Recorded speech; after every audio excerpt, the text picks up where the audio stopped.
Today I'm going to talk on dealing with wandering thoughts and pains.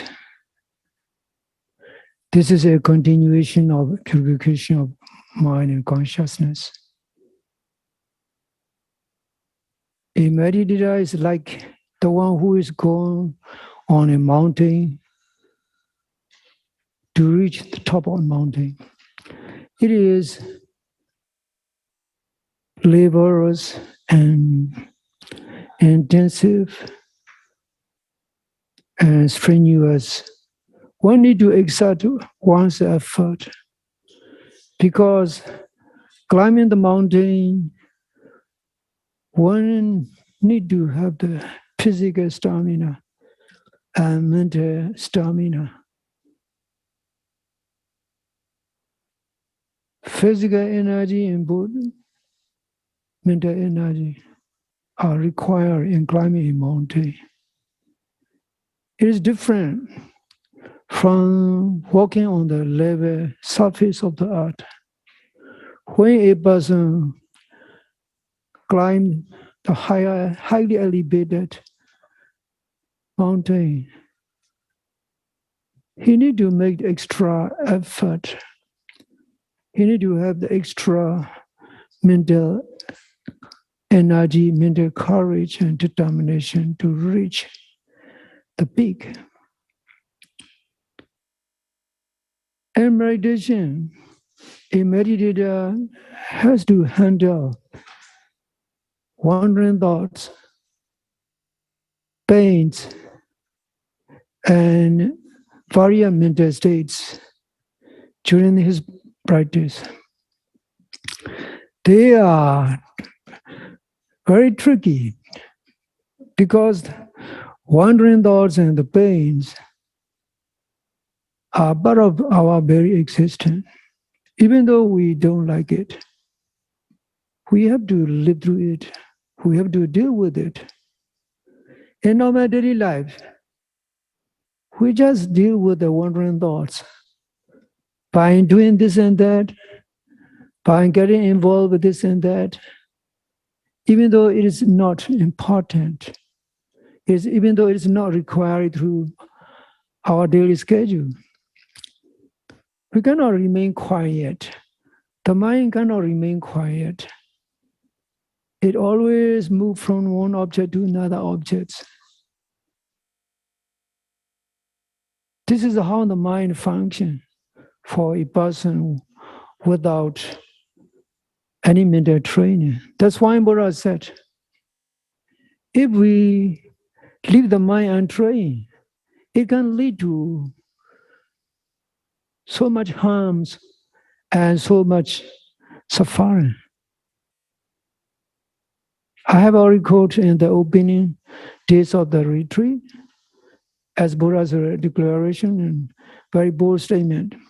If a person leaves the mind untrained and tamed, that untrained mind, untamed world mind will lead to harms and danger, putting oneself in the danger. Buddha said, I see no other thing so harmful and dangerous like untrained mind in the world. Disciples, untrained mind in the world can lead to a lot of harms and a lot of suffering. It's totally true.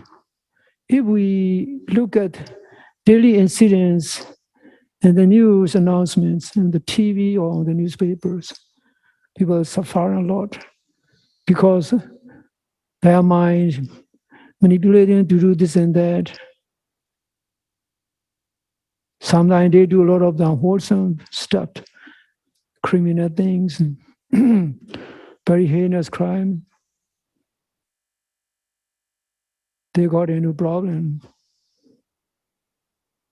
The main culprit is not the criminal. It's their mind. The mind is main culprit. You see the suffering people in certain places where the drug use is accepted legally. You see drug addicts coming there in San Francisco in UN Plaza, Tenderloin Street. Drug use people, drug addicts from all walks of life, old people, middle-aged people, young people. They come there just only to be on hike through the use of drug, but their life is miserable. Their family members forsake them, disown them, but they don't care because they become the slaves of their drugs. Not slave of drugs in this case, from the perspective of meditation.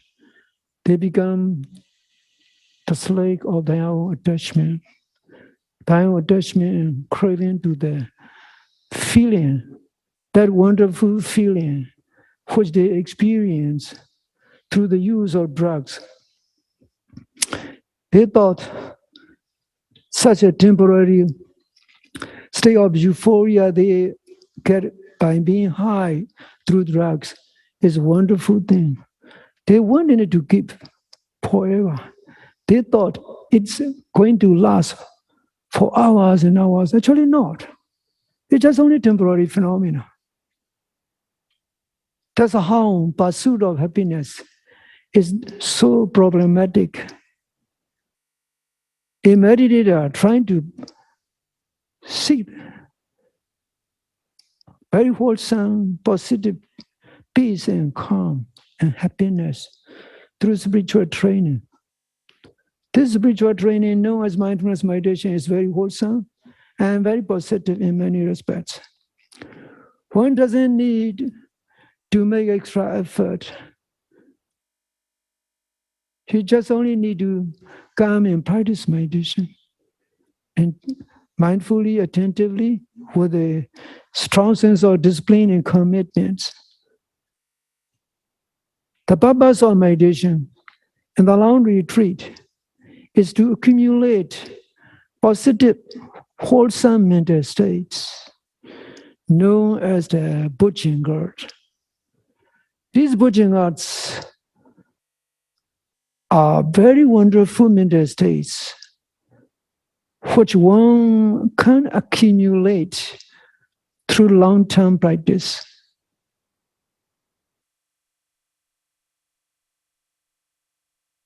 These Bujingas are positive mental qualities which a meditator can develop through patience and dedicated practice. They are not to be found in the Buddhist text. They are not to be found in the library and the Dhamma talks.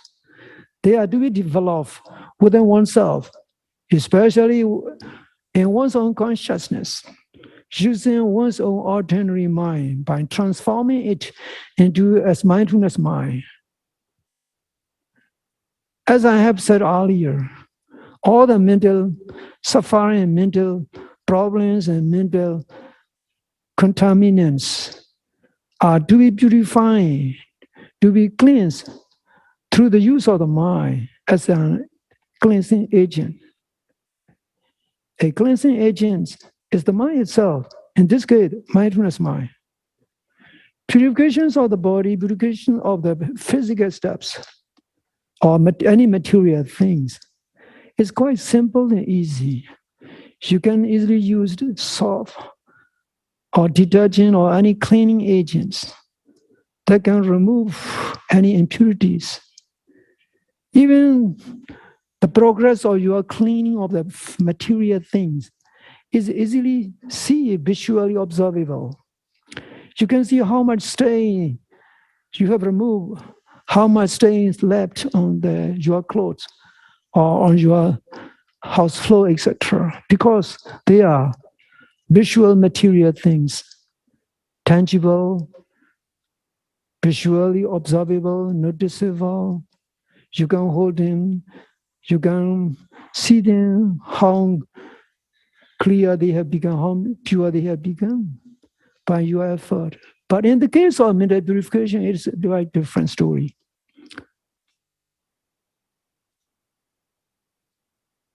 The mind is unseen energy. Our own consciousness, our own spirit is unseen flow, unseen energy state, which arises and passes in a very quick, rapid succession. There's no physical instrument to see the mind, to hold it in its sort of vehicle, physical container. There's no way to give one's consciousness in a particular sort of the vessel.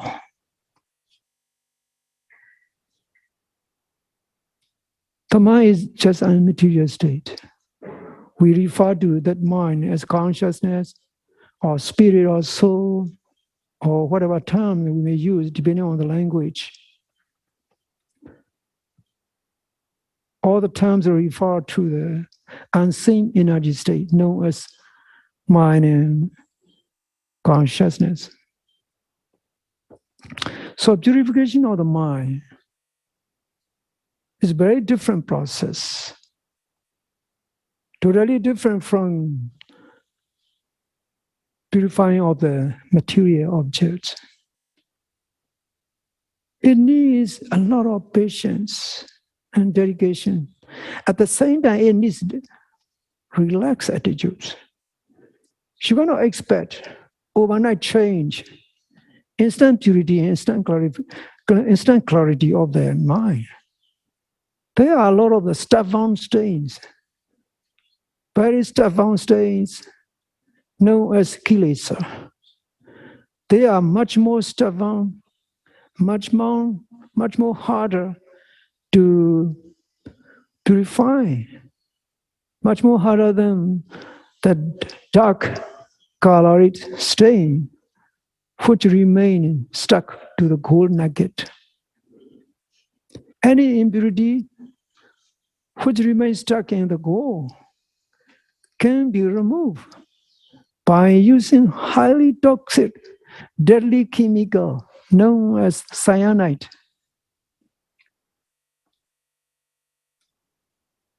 You can compare that mental purification also needs high intensity effort. Even though you cannot use cyanide or any other chemical or any other physical detergent agents. To purify the mind, you have to use the mind as an agent. In this case, not ordinary mind, not distracting mind, not a mind that's thinking this and that and not scattering and discursive. That mind should be concentrated mind. Concentrated mental energy. That concentrated mental energy is to be developed in using your own mind by yourself. You cannot buy it from other shop. You have to use your own mind by transforming it mindfulness, very wholesome, positive mindfulness. That mindfulness should be intense, continuous, and consistent. If you can maintain that continuous and consistent uninterrupted mindfulness, those stubborn mental states will slowly, bit by bit, be removed.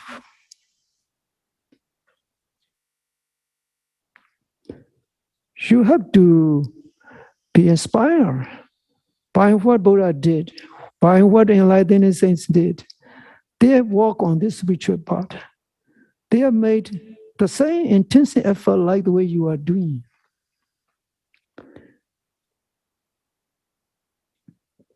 If you keep steadily walking on this spiritual path, positive mental states will slowly accumulate and develop. That's why you are instructed to maintain constant mindfulness, to observe even small daily activities, including eating, going to toilet, taking shower, washing yourself and dressing yourself up, cleaning yourself up, etc. If you can maintain constant mindfulness in even slightest daily activities, you will quickly develop your mindfulness and positive mental states known as bodhanga will be accumulated, and they become stronger and stronger. The more they are stronger and accumulated, the more your mind become calm and peaceful. This is the wonderful step of achievement. You can reach to the peak slowly and gradually by making continuous effort. You must not expect overnight change and instant results, because this is not a physical cleaning process. It is a mental purification process. Even if you may not be able to reach the highest peak of the yoga vipassana practice, you will have developed a very wonderful skill to observe emotions, to live through the pain with mindfulness, to handle wandering thoughts, to keep yourself calm, to keep your mind calm and stable by having this mindfulness skill. You can apply this mindfulness skill even when you go back to your home and start working in your daily busy life. This is how wonderful dynamism out of mindfulness training can be developed. You can use this dynamism, mental dynamism and mental energy, what you will develop through mindfulness meditation in your daily life. This way your life will be a very wonderful life and livable in every circumstance of life without feeling stress and without feeling any kind of depression or mental restlessness.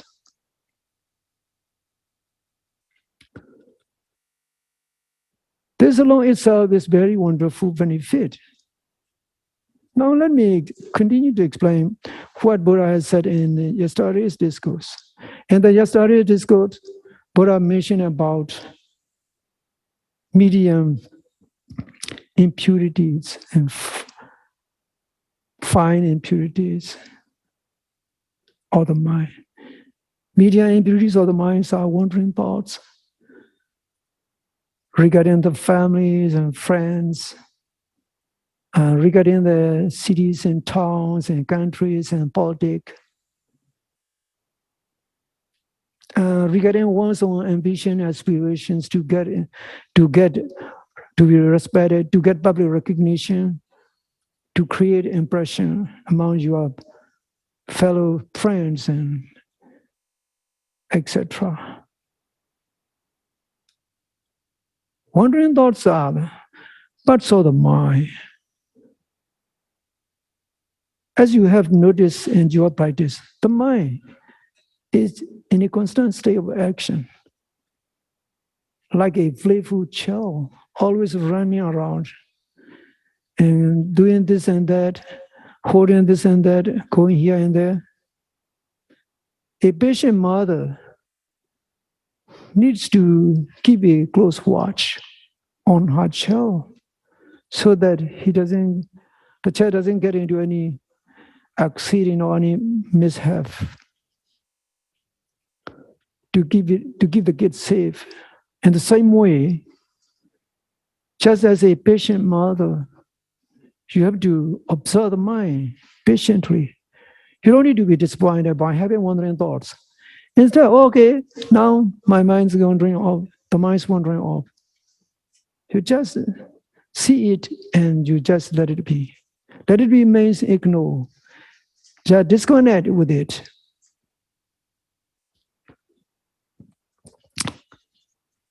If you have the right attitude to wandering thoughts will be slowly reduced.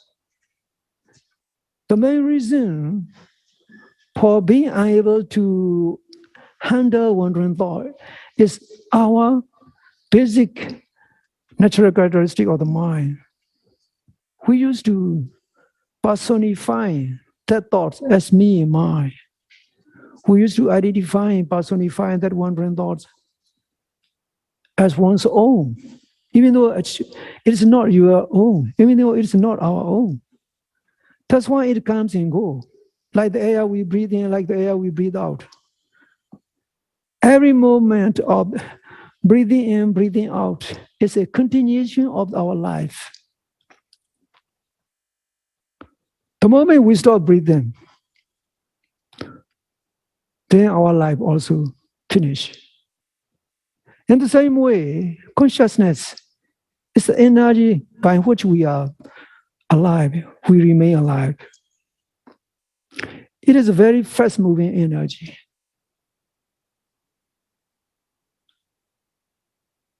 Purpose of meditation is to harness that wonderful energy in the way one wishes to develop. We are just harnessing the mental energy by use of mindfulness meditation.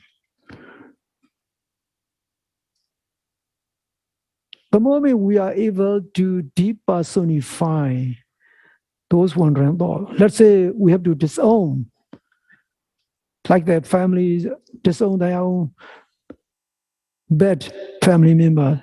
In the same way, you disown, you throw away, cut any connection by letting go. Once you develop this skill, this letting go skill, this disowning and depersonification skill, you will be able to move through in your practice. You will be able to proceed. This is very important. We have the millions and millions of wandering thoughts. We could even be millionaires and billionaires if those wandering thoughts are what? Few cents. They are useless. Even not a single sense. They don't want any single sense. We have to have a clear understanding regarding our wandering thoughts.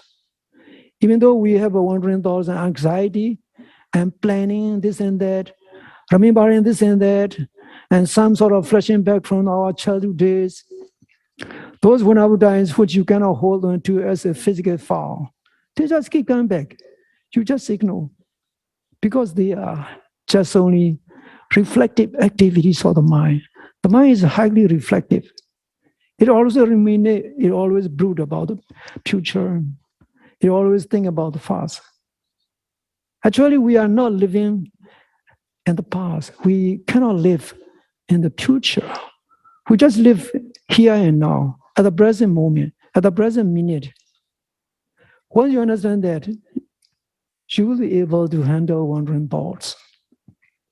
So trying to disown and trying to depersonify, stop identification, identifying with your thought, you simply let go. Like the way you ignore your in-breath and out-breath, even though it is a very very wonderful continuation of our life, providing necessary spiritual, mental energy and necessary oxygen for the body. Once you have this kind of letting go capacity, you will be able to let go of wandering thoughts. Wandering thoughts will be not a problem. Wandering thoughts and meditators words are like a bellies. You have to move through the bellies and the bumps and while you are climbing on the mountain path.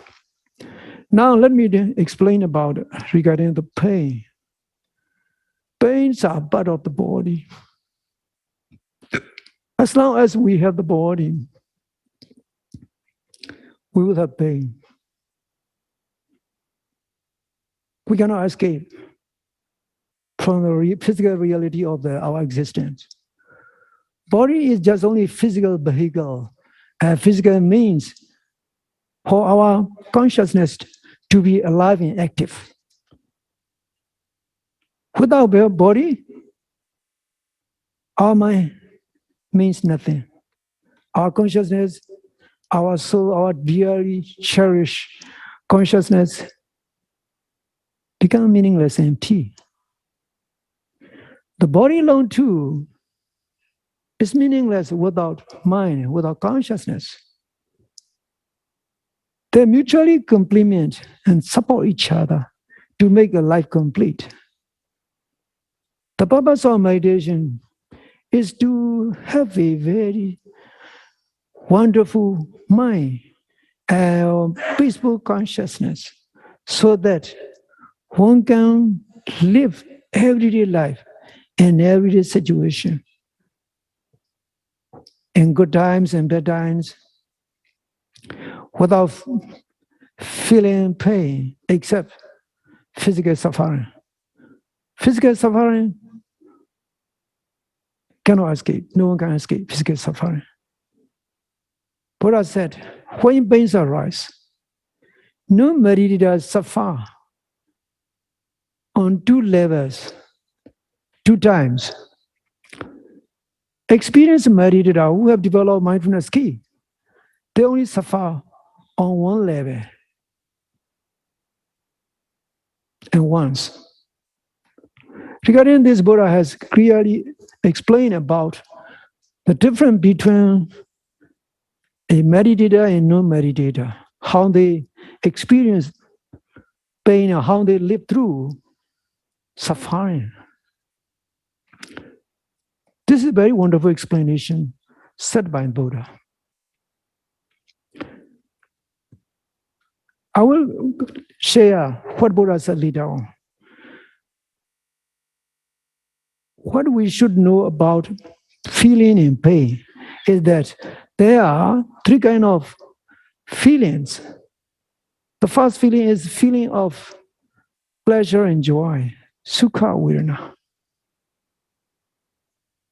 You are already familiar with this Pali term, sukha. Su means easily, ka means accepted. Very simple and direct to the point. This word itself is very simple. Sukha. Su means easy, ka means to accept. Easy to accept, easy to bear. And one even wish to keep it forever. That's why people who are in pursuit of happiness, they always trying to pursue happiness by whatever means. Once they got that happy pleasure, they want to keep it longer. But unfortunately, that feeling of pleasure cannot last long. That's why they use some physical ways and means to maintain that pleasure by use of the drugs such as ecstasy, meds, and various kinds of the available medications in the entertainment industries and the nightclubs and the party scene. They use it because they want to enjoy the pleasure the whole night. Dancing, singing, drinking, and they're trying to get high, they're trying to be on high, and eventually they got negative side effects out of the drug use. The reason is very clear. They want to keep that pleasure, that joy for long duration of time. But the law of universe, the law of Dhamma, never favors anyone. The moment the feeling of joy and the feeling of pleasure come, they just come and go. You cannot give it forever. You cannot give it even for, let's say, 1 hour.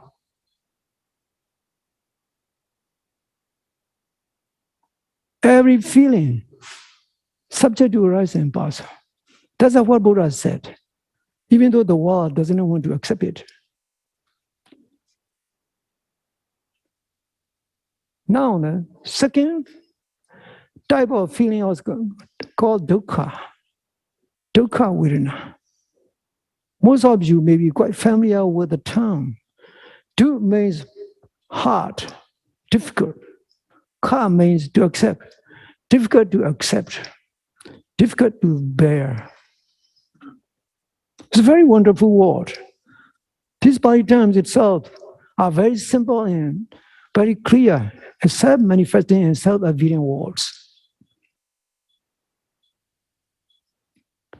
When people experience that unpleasant feeling known as suffering, their face becomes distorted. They start crying and they complaining and mourning and seeking help from here and there. Hasa, please help me. I'm having this suffering, this kind of problem. They try to seek external help. They don't know how to live through it. They just seek the way out. They just seek the way out by use of alcohol, by use of drug, by going out to the party. They're trying to forget those painful situations. They got into more suffering. This is like a vicious cycle of suffering. You can see this painful and tragic sin in daily society. Among the celebrities, among ordinary people from all walks of life, because everybody is always in pursuit of happiness.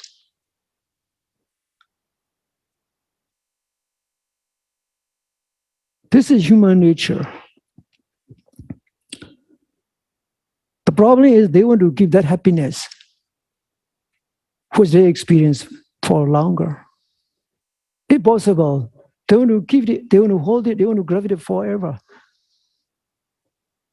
But the feeling of joy and the feeling of suffering, same thing. They just undergo constant process of change, arising and passing. And the third feeling is called the Upekkha Vedana.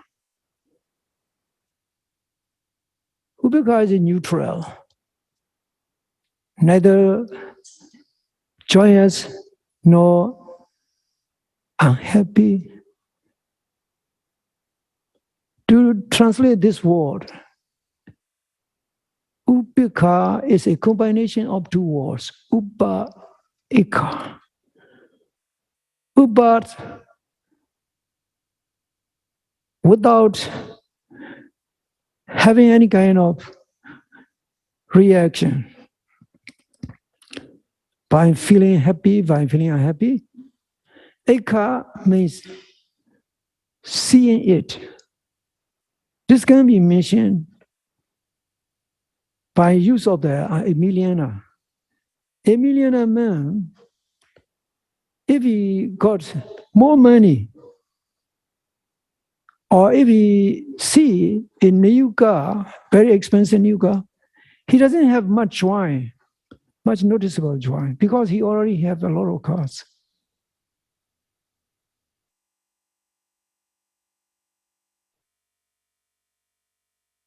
In daily life, you may eat some wonderful foods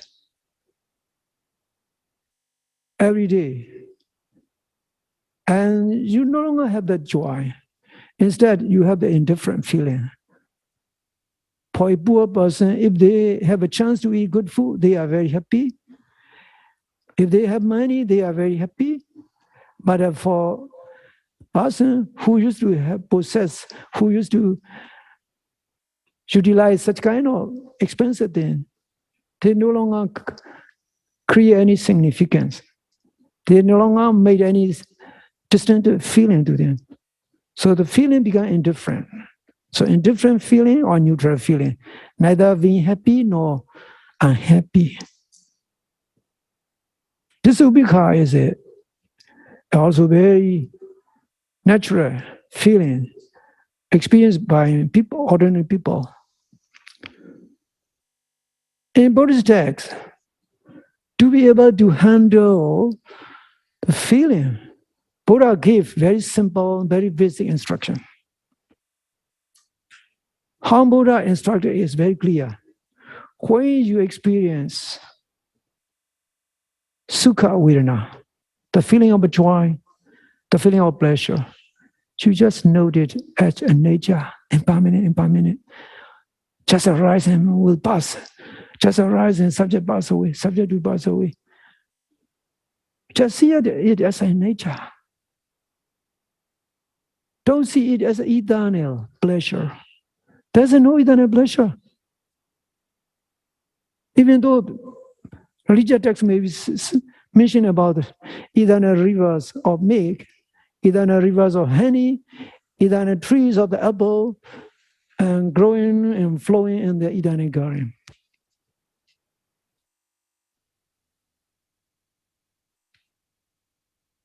There's no eternal pleasure. This is very clear. When you experience feeling of joy, you just note it as a nature, impermanent, or arising in person. See it very clearly. Don't try to hold on to it. Even if you are in progressive meditation stage, you will feel wonderful rapture and ecstasy. By the time when your body start being light, and your meditation becomes effortless, and your wandering thoughts no longer come up, they become less and less. And the pains, they become infrequent. You start seeing bodily calm by yourself. Even when you are sitting, you don't feel the touch of the body. You don't even notice there's the body. There's no gross physical feel. When you walk, your walking is like moving in the clouds, especially for those who have made advanced stage of the progressive meditation. I see some yogis with my own eye. When they are instructed to walk, multi-step walking meditation, their walk is like walking on the cloud. They themselves can maintain the perfect balance in the walking. Multi-step walking meditations are not for everybody, not for every yogis, because it's not suitable for them. Only 1 step, 2 step, 3 step walking meditation is enough for ordinary meditators. That's why meditation teachers, they never give the multi-step walking meditation instruction. When a person reaches such a wonderful progressive stage of meditation, their walking meditation is very, very light. Even though they are extra slow, even if you look from such a yogi from a distance, you see they are dancing on the clouds. It's very wonderful. You may not accept unless you have reached that state. When such a wonderful state happens, some meditators, they want to remain in that state. They want to remain there. They want to hold on to that joy, that wonderful ecstatic joy. Actually, not, cannot, because all these are mental phenomena. Positive, very positive, wholesome, advanced spiritual nature of the pure consciousness. That consciousness too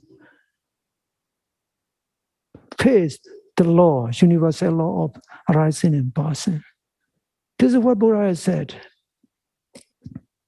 There's no way who can come and help you to keep everything eternal, to remain alive eternally in this world forever. This is the way things are. You have an expiry date the moment you were born. You cannot see that expiry date. Like the way you can see expiry date in you shopping groceries. We cannot accept we are just impermanent. We cannot accept. That's why we always see eternity, eternal life. When a person makes progress, one wishes to remain in that wonderful state. That itself is a corrupted attitude which can hamper progress, which can delay one's progress. That's why they are called the upakilesa, the corruption of the insight meditation.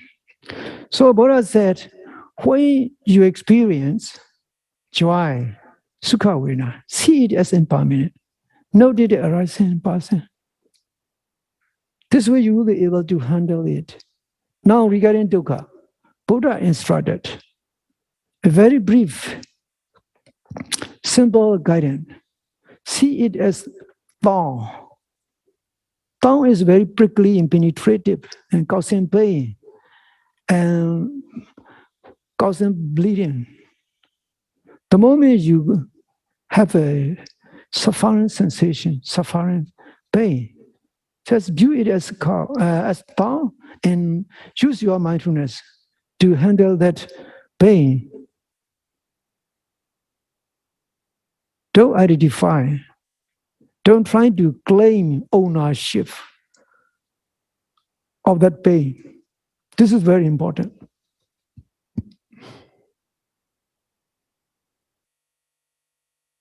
Once you are able to have the right attitudes and the right mindful observation, pains will be okay. In case some pains are very long term, you have to use patient observance. I have seen some meditators who have some chronic physical ailments, such as high blood pressure or some sort of the chronic pain on the back or on the head.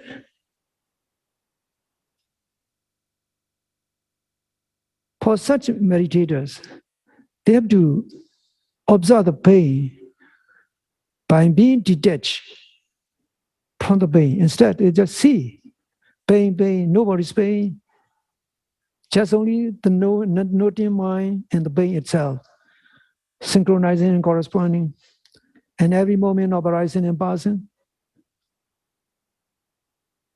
And they can live through that chronic pain for long hours. Sometimes they don't know. They are sitting 1 hour, 2 hours. They can sit. There's a practice among the meditators.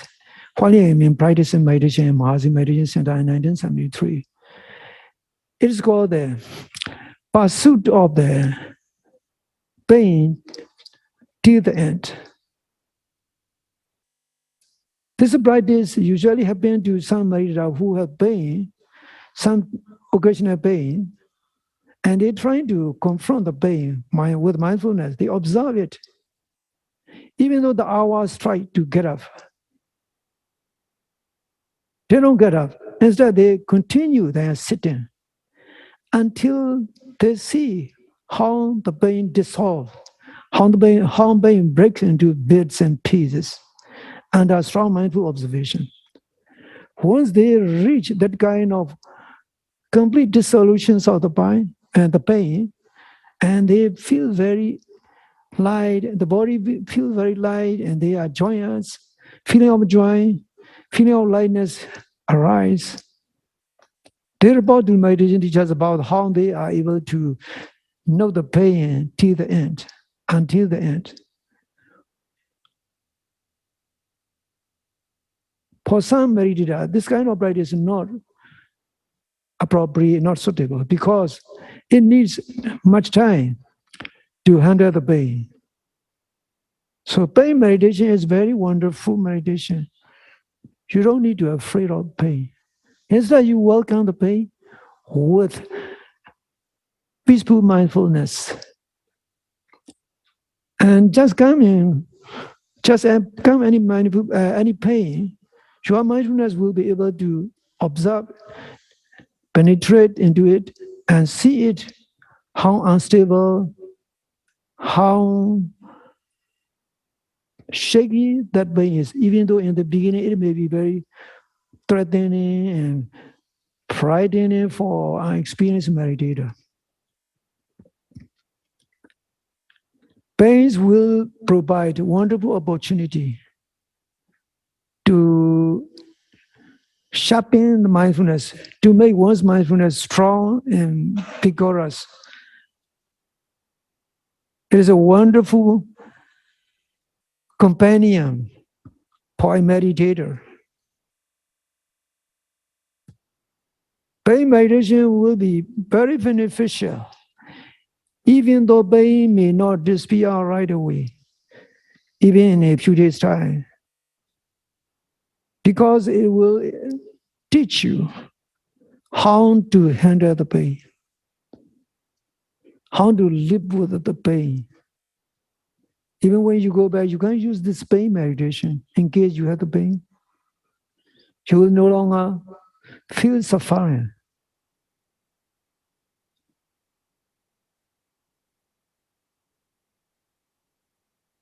There are cases of the meditators who have been suffering from chronic health conditions. After making very strong, intensive mindfulness effort at the pain meditation, their pains completely gone, never recurring. There are such meditators. You can hear sometimes things about those meditators. They are real. This clearly shows that mindfulness meditation is also very helpful, even though it is not a 100% guarantee, because the result may be differ from one person to another person. In case of the terminal illness, those suffering from cancer, it provides real relief and comfort.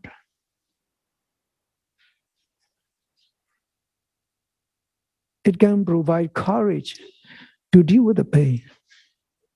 So pain meditation is a wonderful branch of mindfulness meditation.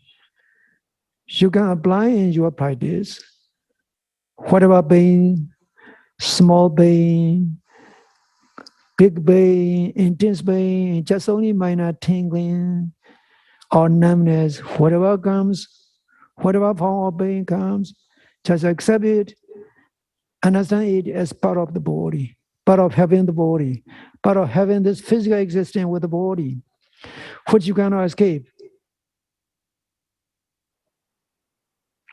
Once you have this proper understanding, you will be no longer disappointed at the pain. Instead, you will accept it, and you will be able to observe the pain with impersonal mindfulness, being detached in the observation process, not getting involved into it as mine, me. The moment you trying to put me and mine into the pain, you will suffer. That's what Buddha said in the discourse. In the discourse, Buddha said, a meditator and no meditators are totally different. A meditator just only suffer physical pain, no mental pain. No meditator suffers both pains, physical pain and mental pain as well. To quote what Buddha has said in the Buddhist text, I would like to share what Buddha said.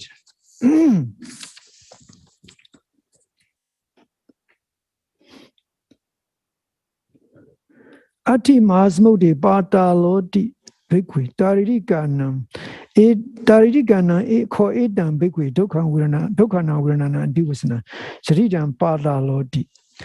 People say that there is a dangerous whirlpool. There are dangerous suck holes in the ocean, in the river, which can suck a boat, which can suck a person into death.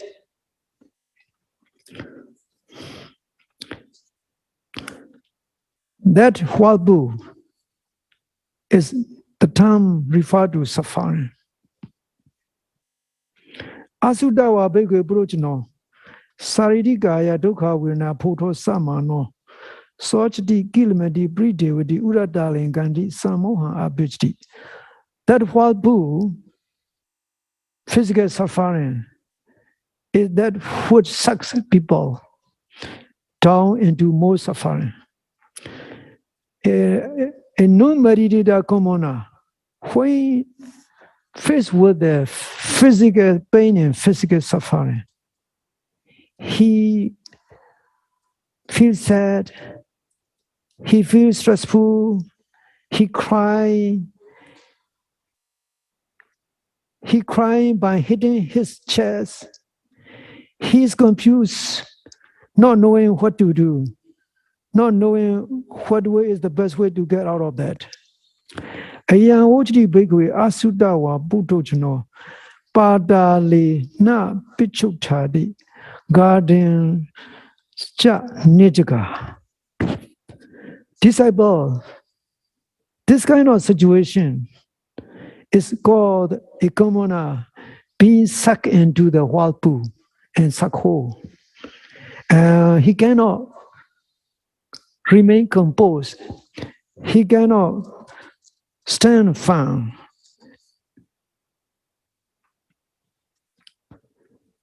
On the other hand, Buddha also mentioned, Sudha wa cha ko bhikkhve ariya savako saririkaya dukkhaya viranaya photo samano neva sochti. Disciple, on the other hand, a meditator, the noble disciple of the Buddha, who have learned about noble teachings, when he faced physical pain and physical suffering, he's not sad, he's not upset, he's not feel stressful, he doesn't cry. He doesn't cry by beating his chest and his bosom. He's not confused. Why? Because he knows how to handle it, how to live through it. As I already explained earlier, this is how mindfulness meditation, especially pain meditation, is very wonderful and developing a necessary mindfulness key to go with the pain and physical suffering. But I'm going to explain. Ayam wajdi bhikkhve sudavariya savko padale pichotadi. Disciple, this is how a meditator, noble disciple of the Buddha, who have learned how to deal with the pain, can withstand in this whirlpool of suffering. He can get himself out of it. He can remain composed and unshaken by such kind of suffering. Gajenja ijagati. He remained there by standing on firm ground, finding solace and very wonderful spiritual resource to apply in such a situation. That's what Buddha said in one of the discourses. This is very wonderful.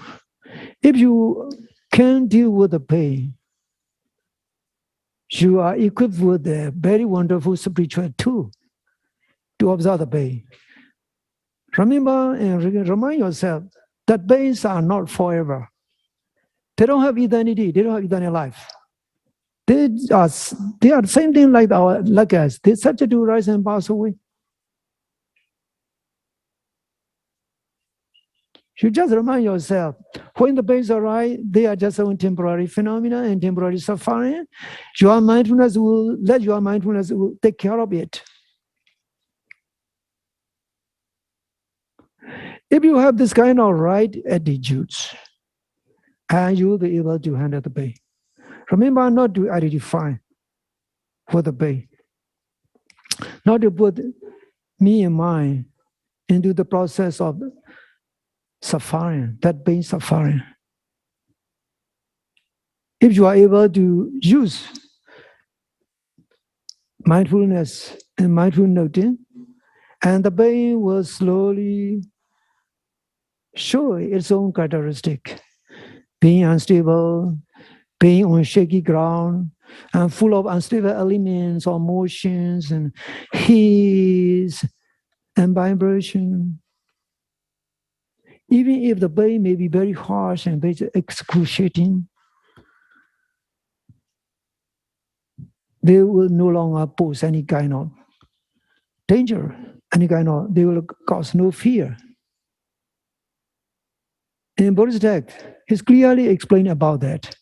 In this case, when a person can observe the pain till it disappears, or till one's life ends,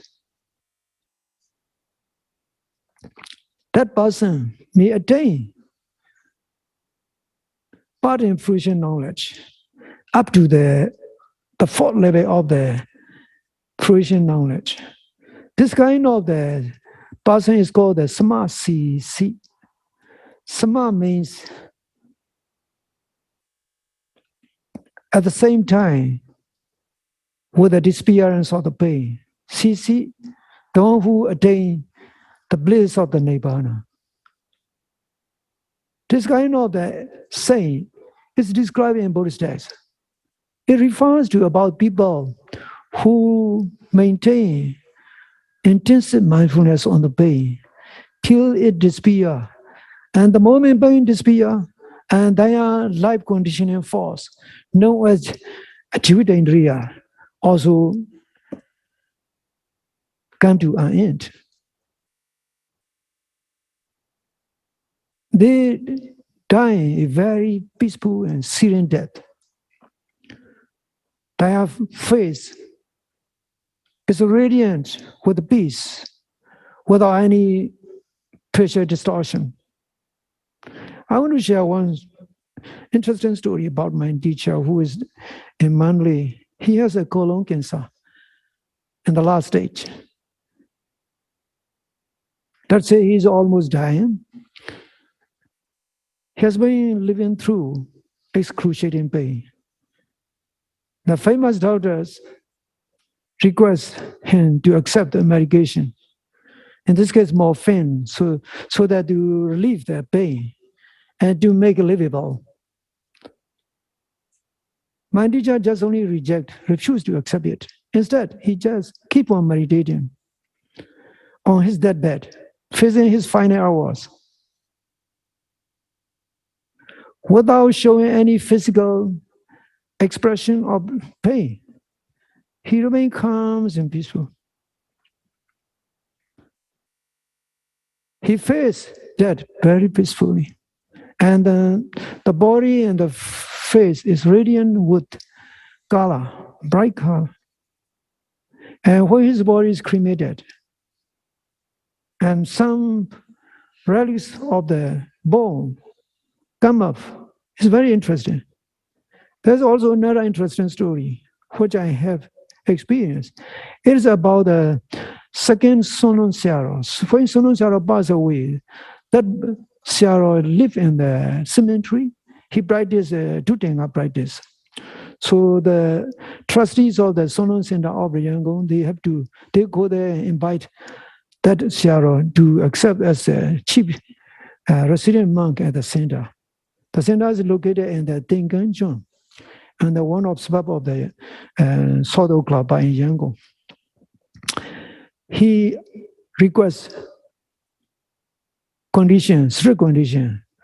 If the trustee devotees, management board accept his request, he will come. Otherwise, he will not. He will remain in the practicing his meditation in the cemetery and practicing doing art. What he requires, no one should come to him on the weekdays, except on full moon day and waning moon day, Upasana day, he will come out and in order to give the teaching and in order to give them a talk. At the most of other time, no one is allowed. He remains in his abode, practicing meditation. For the lunch, he only eat once. For the lunch, the monk has to accept the lunch offering by devotees in the meal house. And someone, a kabiya or a monk, bring that food table, to the boat where the old monks is staying. He just strike a gong, and the venerable monk come out. He just take the food and eat, and then once he finish, he just leave the tray as it is in the corridor and the walkway. And when he died, he died very peacefully. When his body was cremated, relics come out. And same thing happens to Mogul Siaro. These are very interesting stories. Dhamma is very powerful. You can accept the Dhamma as very powerful and very important mental tool to apply in daily life, to handle the pain, to live through suffering, to keep your mind calm and peaceful. Even those teacher, great meditation teacher, have experience. They have been through this spiritual path. You have to remind yourself and be encouraged by this wonderful power of the mindfulness meditation and the Dhamma. If we sincerely practice mindfulness meditation with the sincere interest, we will get the same benefits like the Buddha, like those enlightened saints. Because the truth will never favor anyone based on race or social status. The Dhamma is the Dhamma, is universal. The benefits of meditation is universal. It will never restrict to only Buddhist devotees alone. Everyone can benefit if they practice meditation sincerely and devotedly. This is the nature of the Dhamma. That's why the Dhamma is universal. It's not limited to Buddhist devotees alone. Once you understand that, you will appreciate how wonderful Buddha's teachings is. It is for all, regardless of who you are and from what background you come. It can benefit and it can be applicable in our daily life. May all of you be able to handle wandering thoughts, to live through the pain, to meditate on it. May you be able to overcome the pain and to achieve that wonderful state of peace and joy available through the practice of meditation.